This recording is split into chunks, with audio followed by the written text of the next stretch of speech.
Welcome to our webinar. We're going to get started in about 30 seconds.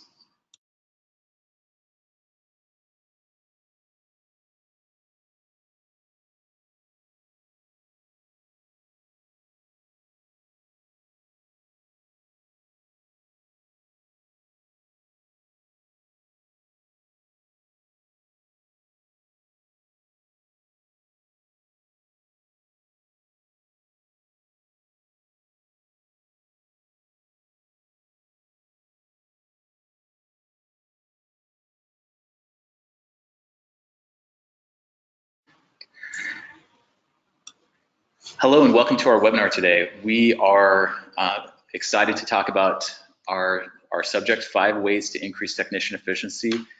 I'm Jacob Finlay and I'm here with Chris O'Brien, and I'm going to get my screen shared here. Good afternoon, everyone. Just by way of introduction, I'm the CEO, co-founder of Fullbay. I'm a CPA by trade, and kind of have a different perspective on this than Chris. Chris, you want to introduce yourself?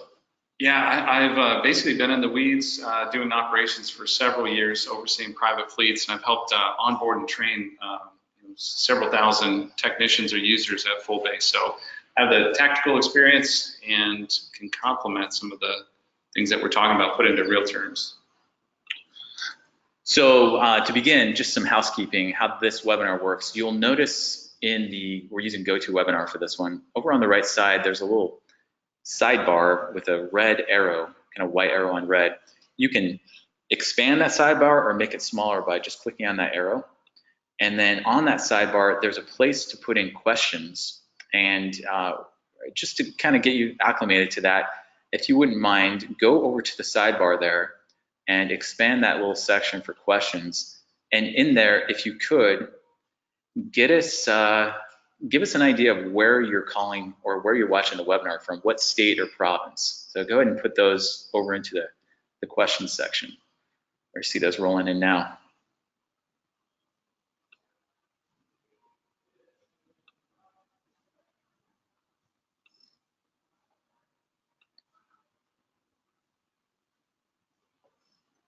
Wow, all over the place. New York, Connecticut, Texas, Utah. Lots of Texas, North Dakota, Indiana. Lots of Canada. TDI's in the house, hey guys. All right, awesome. So you guys get the hang of that. Let's get going. Now, we're just gonna dive right in here because we have so much to talk about. This is such a critical issue for commercial repair shops out there. We're gonna go over 5 key points. Number 1 here, before you do anything with technician efficiency, number 1, you've just got to focus in on what matters most. Not what matters most in life, but what matters most for efficiency, because that's the subject here. So at the end of the day, efficiency boils down to 2 things: how many hours you invoice the customer versus how many hours you pay the technician. And the idea being you want to maximize the hours you can bill the customer while minimizing the hours that it actually takes to do the repair or the service at a quality level. Obviously, we don't want comebacks. Right. Yeah, and I think that we have this build hours at 60, work hours at 40. So the little calculation off to the side implies that we should strive to hit 150% of standard. And some of you are probably going like, that's impossible, we can't do it. It's actually real, and we have a lot of shops that can perform that. It just depends on your scenario, how many bays that you're running. But again, the idea that Jacob talked about here was, if you rush everybody through and you're just going as fast as you can to try to achieve 150% of standard, you will get comebacks, and that's not at all the goal. But at a bare minimum, if your tech works 40 hours, you should bill 40 hours. That's healthy for you, and 100%. It's healthy for them. Yeah. Whether you're paying flat rate or hourly, if I come to work for you for 40 hours and you only pay me for 20 because I'm flat, that's not going to be fun. I won't be there very long. And on the flip side of that, if I'm barely producing for you, we've got a problem. So it's super critical to measure those hours and get those techs clocking in.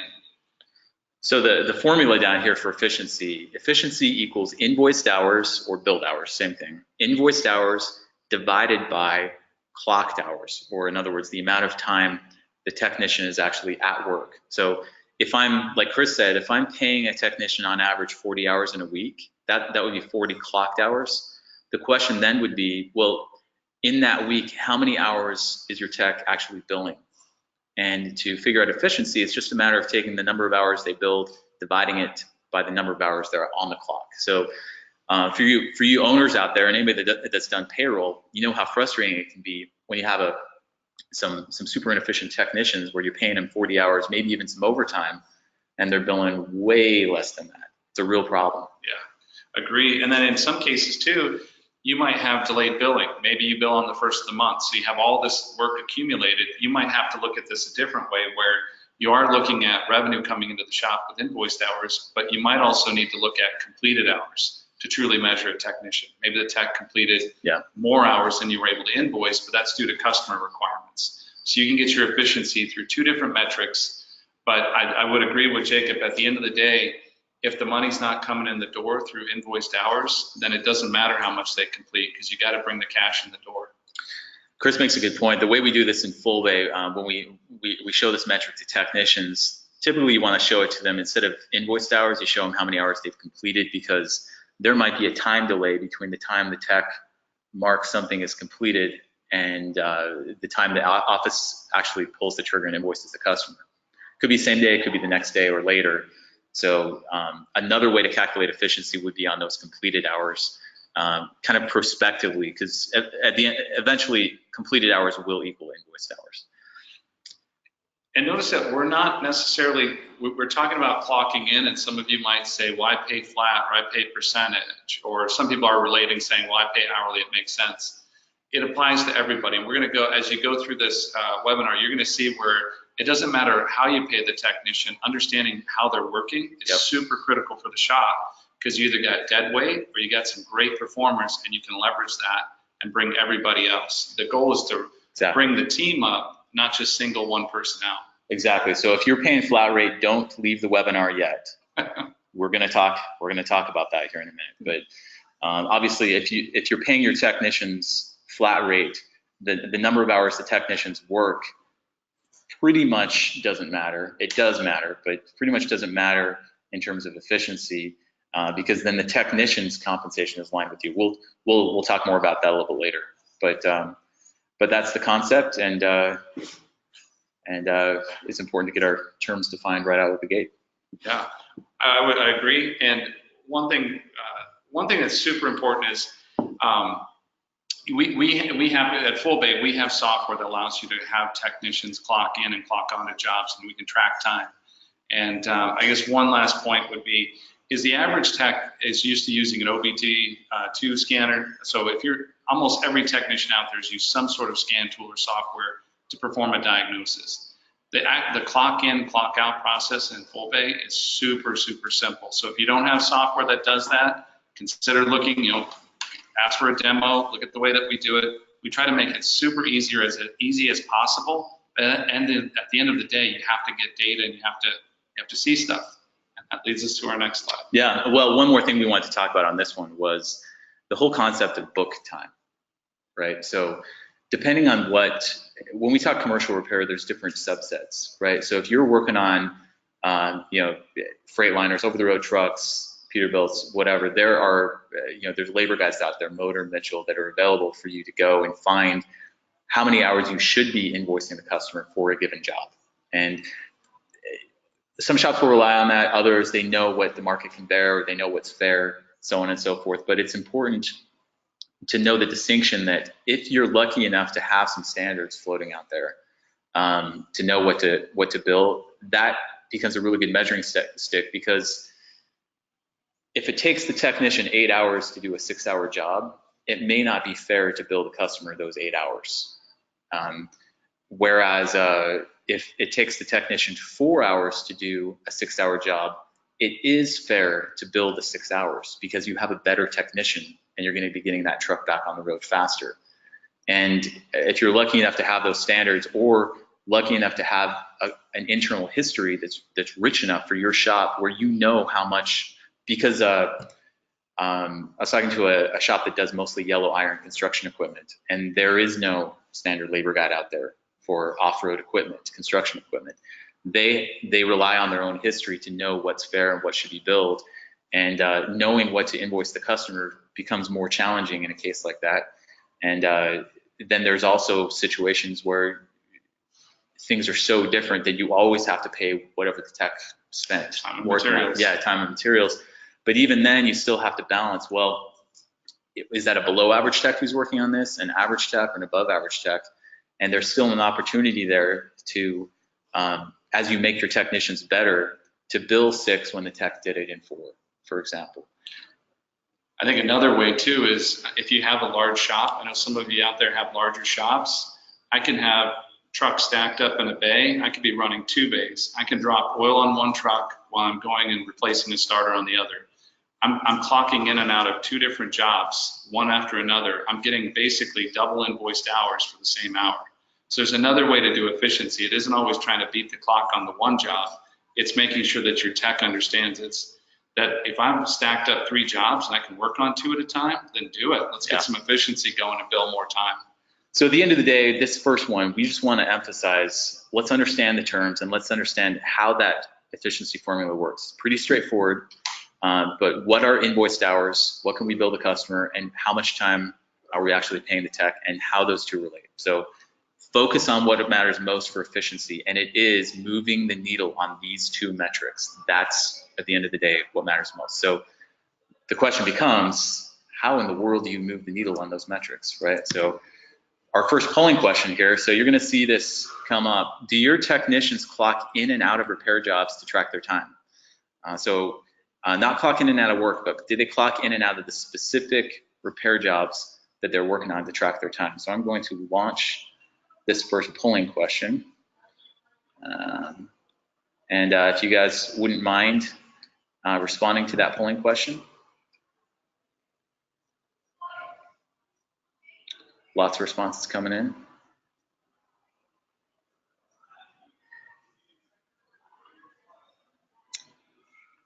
We should probably control for the fact that we have a mix of customers and non-customers on here. The Fullbay customers are probably almost 100%. But. Yeah, imagine if you're not in onboarding, you're probably, if you have Fullbay, there's a bunch of yeses coming in right now. Yes, yes, yes.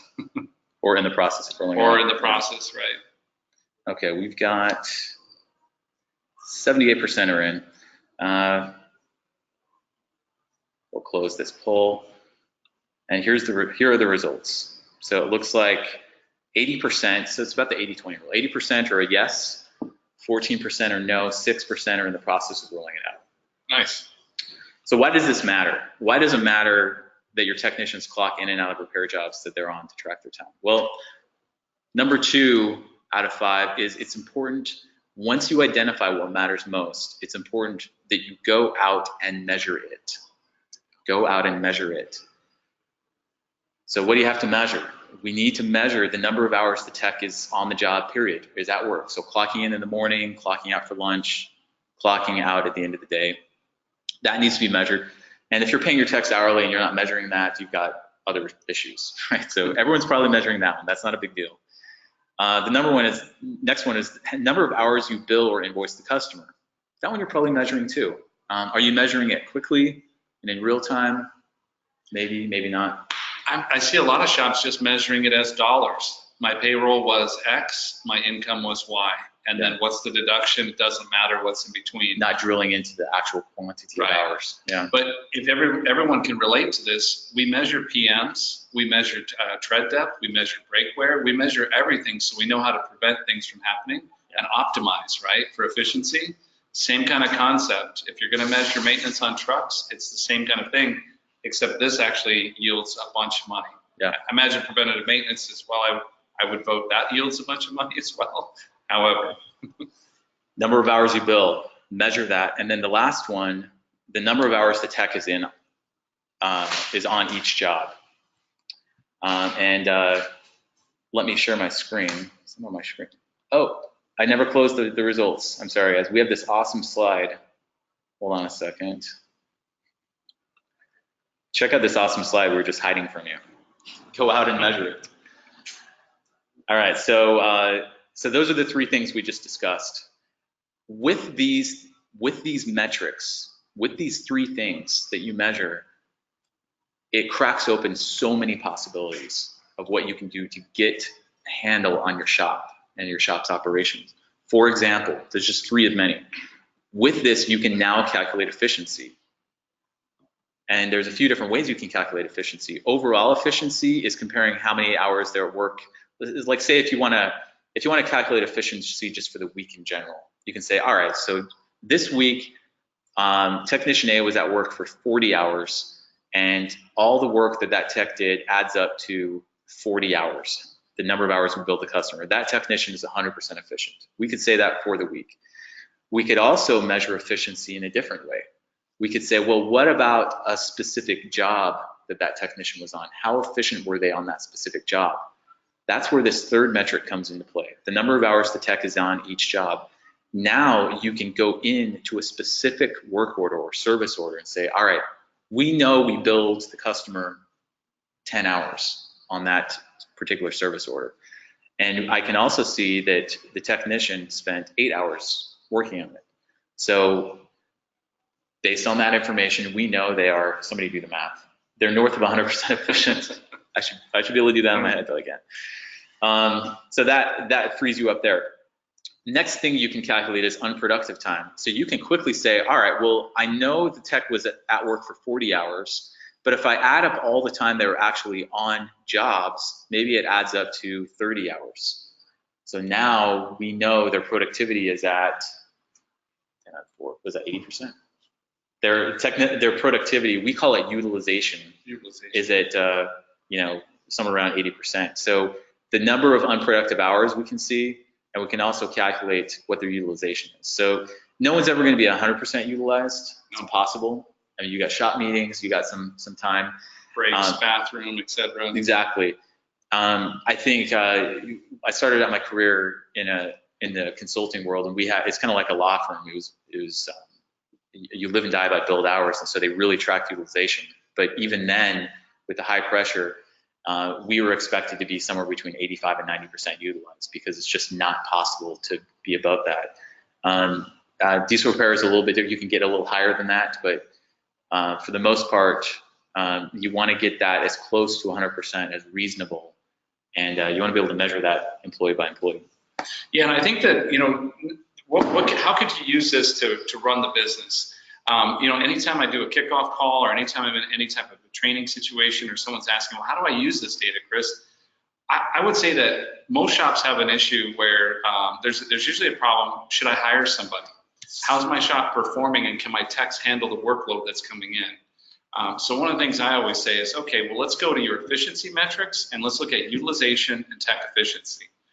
If your techs are at 100% or greater, so now I've got all my techs at a standard, but I'm not giving them enough work and my utilization is down, well, then I have capacity in the shop. Right. I do not throw bodies at this thing. I need to figure out why I let the whole shop leave for lunch at the same time and there's no production. Maybe I start staggering lunches or staggering start times and finish times. There's different ways to keep production flowing through the shop and keep everything moving. And what's crazy about that, if I can just interject, what's crazy about that is almost without exception, when I talk to shop owners and managers, they have more work than they can handle. Right. So here they've got these technicians that are highly compensated, hard to find, and they're not utilizing them during work hours. So. Yeah, no, that's exactly right. So you get to shine a spotlight on the problem. That's kind of the old adage where put a spotlight on it and you'll start to really see what's going on in something. The other thing too, though, is that let's say that the efficiency is at standard or high, and you are utilizing all the techs, and you can't keep up with the workload. Well, you have a fair, honest metric that's right in front of you that says, okay, well then I probably need to evaluate, and based on the business that's coming in, invest in hiring a tech. Yeah. Or based on these trends we can sustain, a little bit behind for 3 or 4 weeks, the season's over, let's not hire a tech based on our seasonal trend. But it's definitely a great way to determine what you should do for staffing the business. Because today, I know a lot of people are doing it on gut, emotion, and whirlwind, right? It's just too much pain. You make a decision, bring another body in. Bring another body in, now you get another management issue. Yep, absolutely. All right, so that's number 2. Polling question number 2, how frequently do you share efficiency metrics with your technicians? So do you share them real time? Do you share them daily, weekly, monthly, or do you never share them? So we're gonna launch that poll and see what you guys got. I'm going to remember to close the polling results. I'm going to remember. I say if Jacob doesn't close the polling results, we make him buy all of you lunch. Oh, great. See, now there's money on the line for finance guy. He's gonna be watching that. I'm looking at the closed poll. All right, so we've got 68%, 70 in. So it's looking like most of them are sharing this weekly. Good chunk of them never. Got about 70% in. Give it about 5 more seconds. Okay, let's share those results.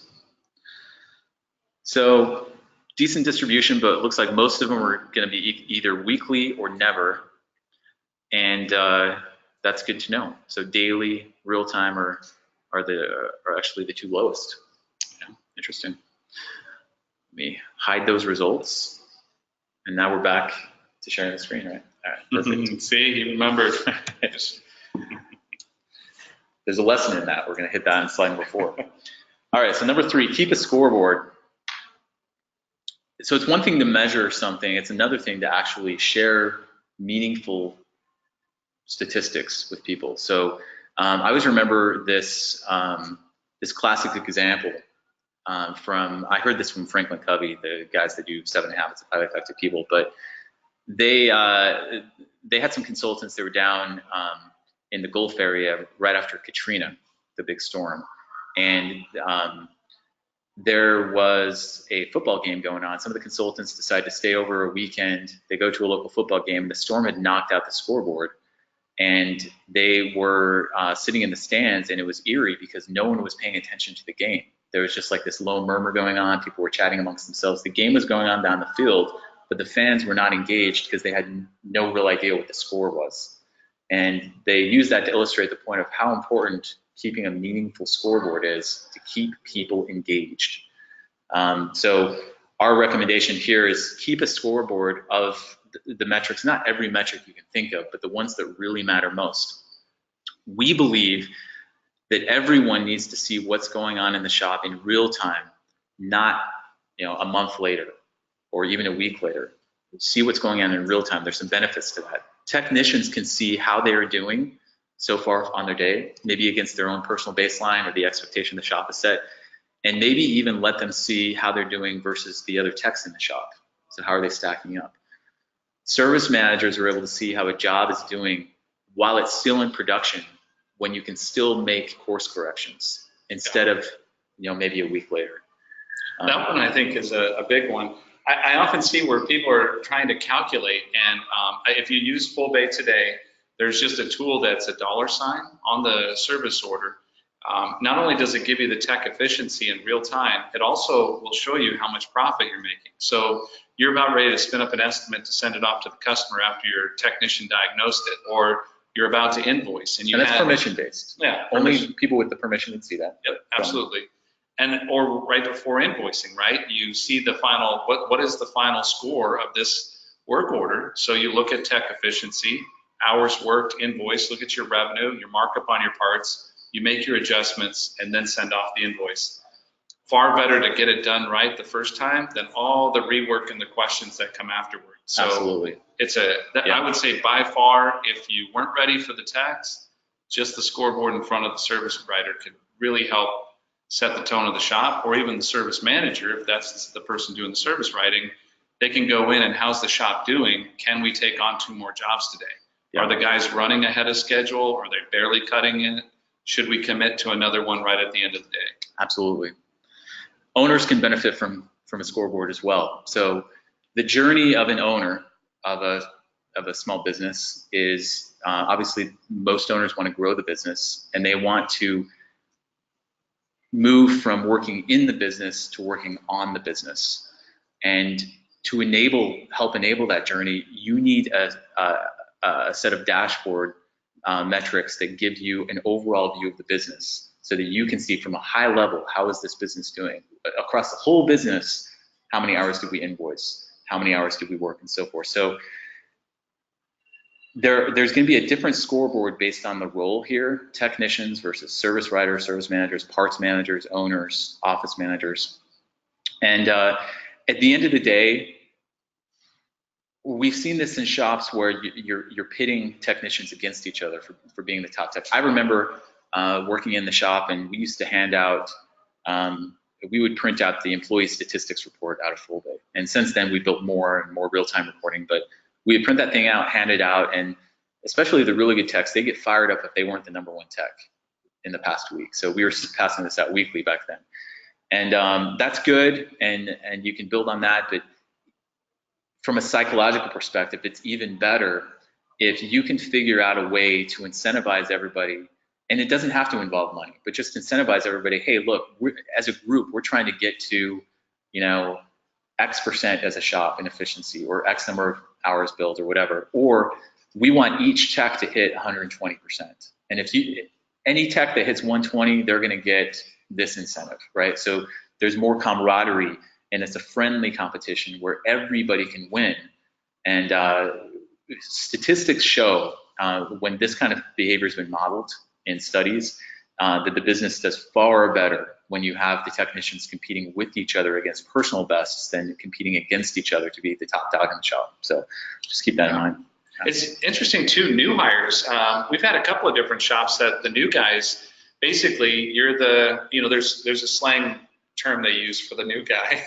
It's not the best, right? Unless you're a buddy of another guy at the shop. But anyway, you're this new guy, and the acronym starts with an F, right? Everyone knows it that's out there in a shop. But at any rate, you're this guy, and you're trying to show that, hey, I belong with this group. I can keep up. I know what I'm doing. Whether I've been schooled or I have 20 years, 30 years, 10 years, 2 years, whatever it is, they have a chance to stand on their own and show their work, right? They've got metric, they've got a scoreboard, you can keep up, you don't have comebacks, and it kind of starts to, some people, I've heard them say that the new guy comes in, starts showing everybody up, and other people are like, hey, slow down, man, slow down, you're making us look bad. And it's like, no, actually, this is all basic work. We all need to kind of come up. Yeah. They're bringing another set of spotlights onto the situation where some people just fall into a rut, right? Why rush? Why hurry? Been doing it for this long. No one cares. They're not watching us. Yeah. And it kind of helps break the cycle too. Yeah. So, if you've ever seen people playing just a pickup game of basketball on the street, you can tell from a distance whether they're keeping score or not. Like if they're not keeping score, they're just kind of winging it, taking bad shots, so on and so forth. But if they're keeping score, they're blocking, they're defending, they're boxing out. You can tell. And keeping score in the shop, it doesn't have to be bad, it doesn't have to be Big Brother. It's all about, there's this psychological phenomenon that accountability, people want to be held accountable, and an increase in accountability actually correlates to an increase in morale. People want to be engaged, Yeah. They want to come to work and be part of something meaningful and actually get stuff done and feel like they're being productive. Yeah, that's a great point. Great point. So definitely share, roll up at the high level. So if you're a shop owner, you can, wherever you are, whatever you're working on, you can actually run it for a month, run it for a week. You have scoreboards that you can take a snapshot in time and see on average how your staff is doing. Yep. New, senior, whatever. It's good stuff. Okay, last polling question. How do you compensate your technicians? Is it hourly, flat rate, or maybe some percentage commission on labor revenue? Maybe you have an efficiency bonus thrown in on top of an hourly, or maybe you have some other science project of a formula. So let's launch this poll, and if you guys wouldn't mind indicating there how you guys, okay, close the poll, show the results, hide the results. Almost everybody coming in is hourly, looks like. Some efficiency bonus.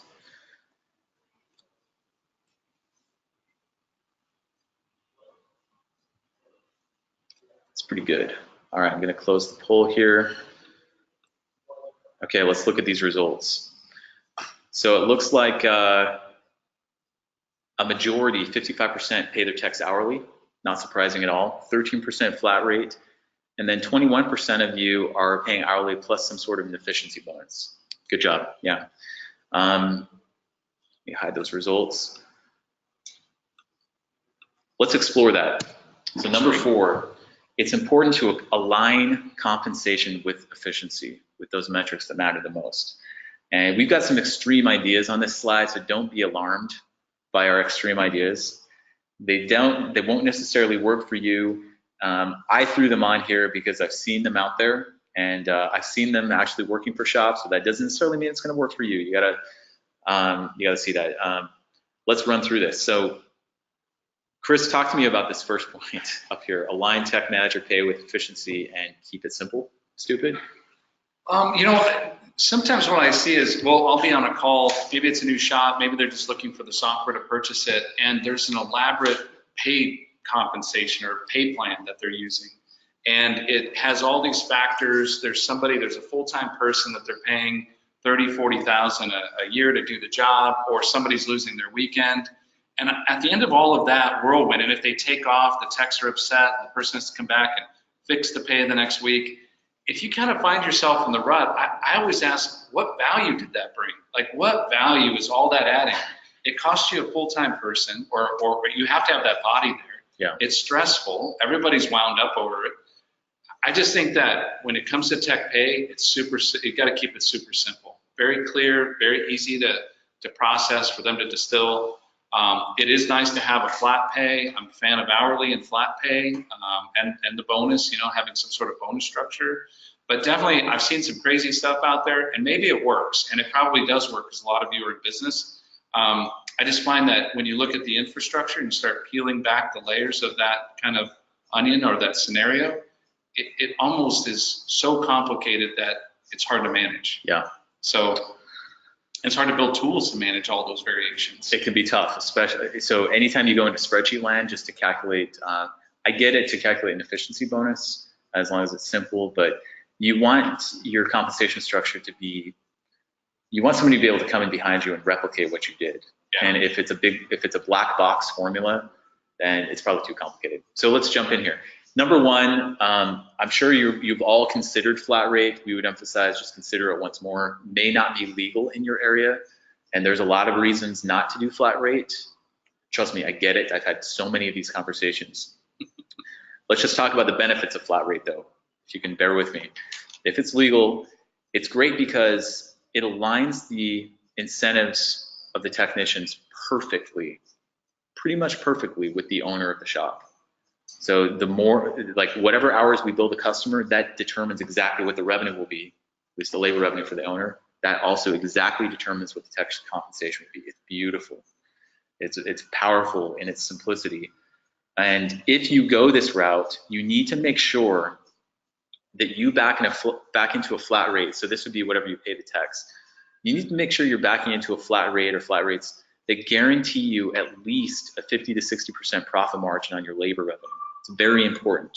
And when you are calculating the cost, you need to make sure that you not just include what you're paying the tech, but include the employer portion of FICA, workers' comp, other insurance costs. So make sure that's a fully loaded cost per hour rate. And then once you have that, back into what you're billing your customers. So you'll have to do the math there a bit, but let's say you're billing, your customer is $100 an hour. You need to make sure that it's somewhere between 40 and 50 fully loaded costs to the techs at max, and make sure you don't forget any cost loading in there. So flat rate can be pretty powerful. You want to make sure that you're pricing it properly and so forth. Something to consider.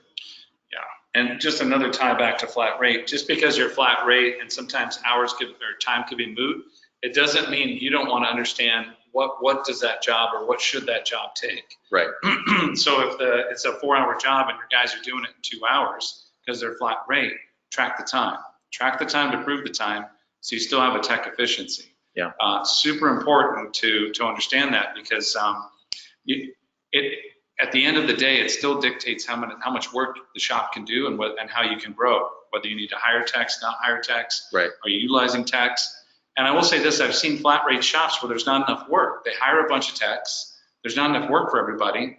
I have to physically be there 40 or 60 hours, and then I might only make 20 or 30. It has nothing to do with me. Like my compensation is 20 or 30 hours. It's not me. The shop can't generate enough work. So right. It has to be a two-way street. It has to be a win-win. I think sometimes, you know, you would think, hey, I'll put everybody on flat rate, I'll throw a bunch of bodies at it. That ain't gonna work out either. You It's have not a good panacea. people. It's not a silver bullet. No. No, you still gotta manage the business and time. Thanks, Chris. Another thing to consider, if you can't do flat rate, you don't want to go that direction, consider doing an efficiency bonus. This is where you say, look, you know, you're going to be paid hourly, however many hours you're clocked into work. But once you get above, say, 110% efficiency, 120, we're going to pay you X number of dollars in a bonus. And maybe you make it graduated, so they get a certain bonus at 110, another at 120, 130, and so forth. And this is something, in Fullbay, you can easily do this with the employee statistics report. Consider doing that because it helps align their incentive, once again, with the owner of the shop without going down the route of flat rate. So you get some of kind of the best of both worlds there. I also like, you know, where you're talking about flat rate, the technicians, the service managers, and the parts managers, you know, that alignment. Yeah. I think that a lot of times shops, or just in general in life, whether it's a shop or different type of business, if there's not alignment within the company and you start independently incentivizing people, right, they all start working against each other. Right. But if everyone has a common goal and everyone's bonused, or there's some sort of tie that the parts manager's job is to make sure that the parts are given to the tech at the right time, yeah, and that tech's not slowed down. The service writers responsible to generate profitable jobs. Everybody has to have some sort of tie to make sure that the company's healthy. Otherwise, you do start having misalignment. One group's performing great, another group's undercutting the jobs. Yeah. So I do think that no matter whether it's flat or any type, having everybody fully aligned with the vision of the owner through some sort of compensation, or parts of their compensation are aligned, yields the best benefits than just straight hourly. And there's no other, unless you're related or you have some sort of other benefit, why else do I have to? You don't want people collecting checks working for you. Right, more pigs at the trough. All right, let's talk extreme ideas now. So you probably saw this over here. I actually saw this in a shop once, so I thought I'd throw it on here. Just throwing a bomb, basically. But I actually saw a shop where not only the technicians were paid flat rate, but the service manager, parts manager, everybody, I think even the office manager was paid flat rate. Supposedly he got a legal opinion. It was all legit. But his idea there was paying the service manager, you know, $2-3 per invoiced hour. Service manager ended up making more money than otherwise, but then he was also fully aligned of, you know, let's get these trucks in, fixed, and out the door. Low comeback rate. There's a, you know, obviously there's going to be a clawback there for any comebacks, but I'm not necessarily recommending that. I'm just throwing that out there because I've seen that far of an extreme of flat rate, and so that's there. And if you want to see more on this topic, so not recommending that. Yeah. So one of the things that's interesting, like you know, we can't always. There's not one shoe that fits everyone, right? There's not one size that fits everyone. There's that analogy. If you guys want to dig deeper into this, or this is something you want us to do modeling for, because you know, we have the capacity and the skills on staff to do that, we can dive deeper. Just make that part of the comments at the end of the webinar. We'll give you an opportunity. There's other subjects and topics you might want to learn about, but if you're looking for a worksheet or something like that, or you'd love to see something like that, we can expand and take that to another level to help you. Definitely. Okay, number 5.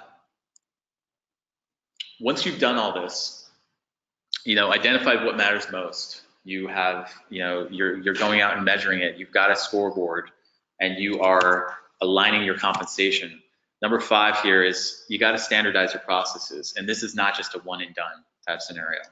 Yeah, I agree. You know, a lot of times what's going on at the shop, or if you're on paper, if you're still on paper, there's a lot of interviewing. There's a lot of misunderstandings. There's a lot of rework. They call it a spaghetti chart. If you look at the picture at the top, it kind of feels like that. There's just a bunch of people going back and forth, trying to coordinate and quarterback the situation where at the end of the day, all you want to do is diagnose, get your parts, get it authorized, order them. You know, it's just this very straightforward process. I think that there's something to be said about making sure that, one, you have a standard process. If you don't have Fullbay, at least your current software does something like Fullbay, the 7 steps. It's critical, it's very clean, everybody follows it, everybody's in line. You can predict what's going to happen next. Oh, I need authorization. What happens after that? start buying parts versus buying parts and finding out it's not authorized and returning parts, as just one example. Yeah. But separate from that, standardizing processes, you know, we talk about flat pay and we're talking about hourly pay. One of the things that's sometimes underutilized in a shop is that senior tech or that performer tech, where no one understands. It's like the voodoo magic, you know, get Johnny on it. Johnny will knock that rear main seal out. It'll never come back, regardless of what GM says or International or whoever it is. Yeah. And then Johnny gets on it. He goes through his same 10 steps to doing his rear main seal or his oil seal or whatever it is, and it never comes back. But then all these other techs are like, we don't know what he does. You can totally standardize that. If you got jobs that are reoccurring jobs like what we just described, wheel seal, a PM service, a DOT inspection, and somebody does it really good or they've been doing it for 20, 30 years, get what's in their head on paper. Heck, it could even be the owner. The owner knows exactly how to do it, built this business on his or her back, and knows exactly. He took his toolbox home already. Right. You can still get that info from him. Exactly. Build standardized jobs. Use the global services, build out the pick list, and standardize those jobs so everybody does the 10 steps. I think it's super important, and there's more benefits to it, and you'll start to see the wins where everybody has less comebacks and everybody's following the 10 steps to that oil change or the 10 steps to that wheel seal. Yeah. And never stop improving. I mean, we try to do a release once a week on our software because we know it's never going to be done. And you don't want to make things complicated. So we're always trying to make things faster, simpler, and more powerful at the same time. You got to do that in your shop operation because there's always going to be new things that come up or new ideas of ways to do things simpler, right? Yeah. Like you said, so it's not a matter of let's go do this project to standardize our processes and then we're done. You got to constantly be kind of working to lean out the processes.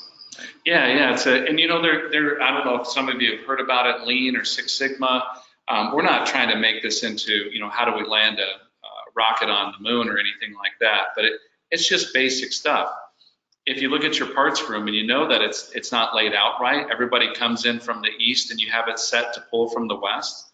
There's different pieces within that process that you should always reevaluate to try to streamline the business. Yeah. It's just fast in and out as quickly as you can, and you'll be amazed at how quickly you can actually improve workflow. We had one group that there's consumables with, you know, you're tracking your inventory with Fullbay, you've got some accountability. They basically put certain types of fast-moving parts right on the floor, so it wasn't even in inventory. There was high predictability that they weren't going to lose the inventory, so why lock it up? That kind of inventory that's moving fast, get it out there on the floor, racked and bayed, so these guys can go in, especially if you're doing PMs with you know, the standard filters. You got your air filter, oil filter, fuel filter. Maybe that stuff belongs right there in the bays on racks instead of all the travel time. Exactly. So keep an open mind, right? Yeah. Experiment. Yep. And question your existing assumptions. There might be things that you've always done a certain way that if you just switch up, it'll have a great impact on getting your techs more efficient. Because at the end of the day, you're paying these technicians. They're hard to find. They're well compensated. And the last thing you want them doing is standing around waiting for some archaic process to work its way through. You want those guys or ladies turning wrenches as much as possible during the day. So yeah, that's the goal. You know, a good one too. I had somebody. You know, there's some groups out there that believe that everything should be brick and mortar. You have to have a brick and mortar shop. You can't make money doing mobile. We've heard it from certain groups. It's actually trained. You'll be out of business if you try to do mobile. I've had numerous people start mobile businesses and actually build a shop, build an entire lifestyle out of it. We know some people that have 10 and 20 mobile technicians. They never come home. We have one group that dispatches out of Houston that has 43 technicians on the road, or 47. They never come home. They're stretched all across the US, all running through Fullbay, through the corporate headquarters. I guess what's nice about that is that if you switch the model to where I go to the Amazon lot or the FedEx lot or whatever lot it is that you're doing these PMs and you're hustling trucks back and forth, trailers, etc., What if you just did, 5 PMs and dropped oil right there on the property? If you have the equipment there, you have the right stuff to recycle the oil to get the job done, you can drop oil on 5 trucks sitting in their slip at 8 p.m. at night, and that'll make you way more money than trying to quarterback those trucks back to the shop for 5 oil changes and get them back in the morning. Yeah, and oh, sorry. Oh, I was just gonna say, there's always another way, right? What's the fastest way to solve the problem? Do you have the equipment, et cetera, and then flip the script, right? It doesn't always have to come to the shop. So we could kind of consider this a 101 course on efficiency, but there's a lot of good ideas that we've seen, that we've got kind of documented. And there's, for those of you attending and listening, there's a lot of ideas that you guys have in your heads. If you've got ideas you'd like to share, or you'd like to share with us, and you would be interested in having that be part of a future webinar, please share with them with us in the comment section. We follow up on every one of those, and we're very open to new ideas. And we can even post on Facebook, right? We can open up a channel and start posting carry this conversation on if we want to.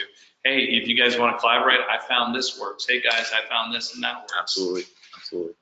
So that's number 5. So those are our 5. We would like to get your input on what you'd like to see next from Fullbay. And also, if you have any questions, put those into the questions section. So any input of what you want to see next, or any questions, go ahead and put those into the questions section over on the right. And we are looking at those now.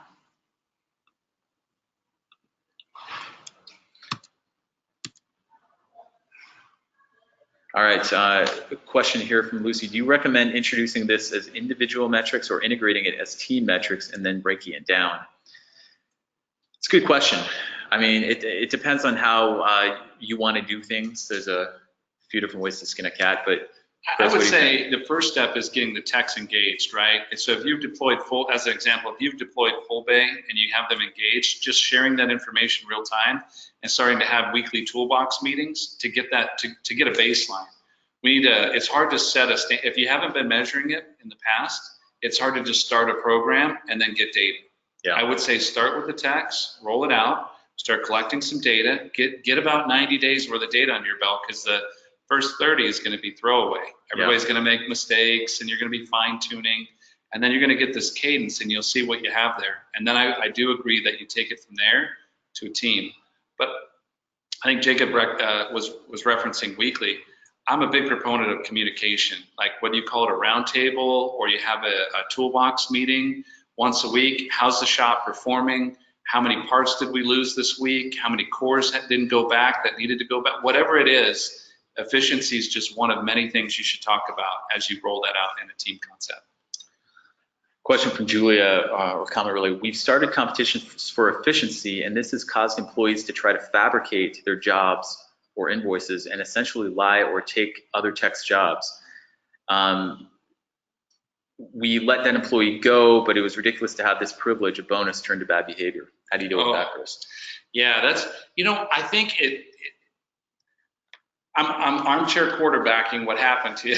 So it's easier for me to say it after it's happened, right? But I think that throughout that process, trying to make sure that as a team, like maybe you're buying lunch for the whole team and you're bringing pizza in, so the whole team's getting rewarded versus independent. If you're deciding whether Jacob's going to work here or I'm going to work here based on what we produce at the end of the week on that sheet, it could get a little bit like it could turn into a dogfight or a cat fight. Yeah. But if we're trying to make sure that we get lunch this week, we're going to work together. So he's got it covered or I got it covered, so the team gets free lunch. Or I would try to change some of that incentive and some of that behavior more team-based to kind of break that down. But you're right, if it's pushed in a manner that promotes, and then if your leadership, I will say this, in some cases when you're on the floor, it's very easy to say or comment that, let's put Billy on this because he's better than Tommy. And then when that starts happening over and over and over, then you inherently, your leadership's actually driving that behavior if you're making business decisions and you're vocalizing those. And it's a tough one, but integrity, with my fraud background, you never want to tempt good people to commit fraud, which is basically what's happening here. You got to design it in a way that it's hard for them to fabricate hours, and if the technician has the power to put in the number of hours that are going to be billed to the customer, and they're inflating that and essentially ripping off the customer, what can you do to prevent that? I mean, is that essentially the review step? You want to make sure you're reviewing it, or take the permission away to do that. Maybe once you see that, you can remove the permission for the tech to be modifying that information. Something definitely to be aware of. Yeah. Sarah brought up, why doesn't Fullbay calculate efficiency that way in the tech screen? I guess I touched on this, but and Sarah, we may have answered this, and you may be good, but on the tech screen, we put efficiency calculated based on completed hours, not invoiced hours. I think we're going to rework that screen anyway, but we'll give them both metrics. The idea being that as soon as they mark a job as complete, they can immediately see the impact on their efficiency. That was the thinking there. And we're still kind of monitoring that and trying to figure out what metrics might be the best to put on the tech scoreboard there. But they do get, like for stats, they will get they do get invoiced today, last week, this week. They get completed, clocked, efficiency, and utilization. I think the only other thing would be the ranking and that communication that ties back to the other. Just making sure that when you're ranking a tech, if I'm ranked #1 this week compared to Jacob, it doesn't mean I'm a better tech than Jacob this week. It just means that maybe I did oil changes this week and he did in-frames, or he did transmission or clutches or whatever. So I think that it's just who produced the most. It shouldn't be used to say that I'm a better tech than another tech. Yeah. That's not what its intent is. Do you have upcoming webinars on scheduling? We will do a webinar on scheduling. About this time next month, we've got some really good improvements coming to the scheduler. Yeah. Been delayed a bit, but coming next month, and then we'll do some webinars around it as well. Let's see, is there a way to access previous webinars? Yes, there is. Sharon, correct? You just reach out to Sharon at fullbay.com. She'll get you access. Here we go. Brett, let's see, we have time for a couple more.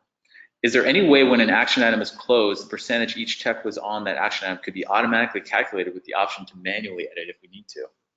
Brett, not currently, but that is highly requested, and yes, we debate that so much internally. It's coming.